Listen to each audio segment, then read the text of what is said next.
লাইফস্টাইলে নিউ আবার একটা ভিডিও। গাইস, আজকে ভিডিও টপিক হচ্ছে যুবসাথীকে নিয়ে।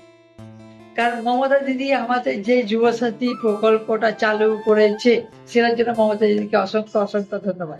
এই জন্যই, কারণ যারা আমাদের মতো মধ্যবিত্ত পরিবারের ছেলে, তাদের জন্য, তাদের কাছে 1500 টাকা অনেক। কারণ তাদের বাসে যাতায়াত খরচা, খাওয়া দাওয়া 1500 টাকায় আমি মনে করি এনাফ। 1500 টাকা কে দেয় ভাই? তো মমতা দিদি এই যে কাজটা করেছে, মানে এই যে যুবসাথী প্রকল্পটা খুলেছে একদম 40 বছর পর্যন্ত, তার জন্য আমি প্রচুর গর্বিত।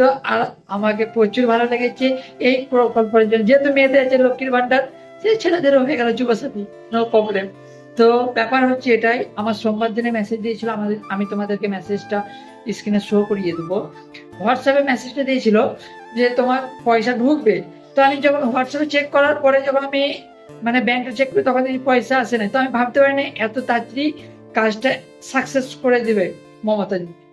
তো কালকে মানে গতকাল আমি বিকালবেলা 4টার সময় ঘুমাচ্ছিলাম। তো ঘুম থেকে উঠে 4:20-15 সময় করে আমার ফোনে মেসেজ আসে যে তোমার পয়সা ঢুকে গেছে, মানে 1500 টাকা ক্রেডিট হয়ে গেছে। তো আমি প্রথমে খুশি হয়নি। আমি ভাবলাম হয়তো কোনো কিছু সার্ভার ডাউন বা পরেও আসতে পারে, এরকম কিছু কিছু মেসেজ আসে না। তো তারপরে যখন আমি ব্যাংকে চেক করি, তখন কি বা 1500 টাকা তো আমার ঢুকে গেছে, নো প্রবলেম। তো আজকে ভিডিওটা এতগুলি।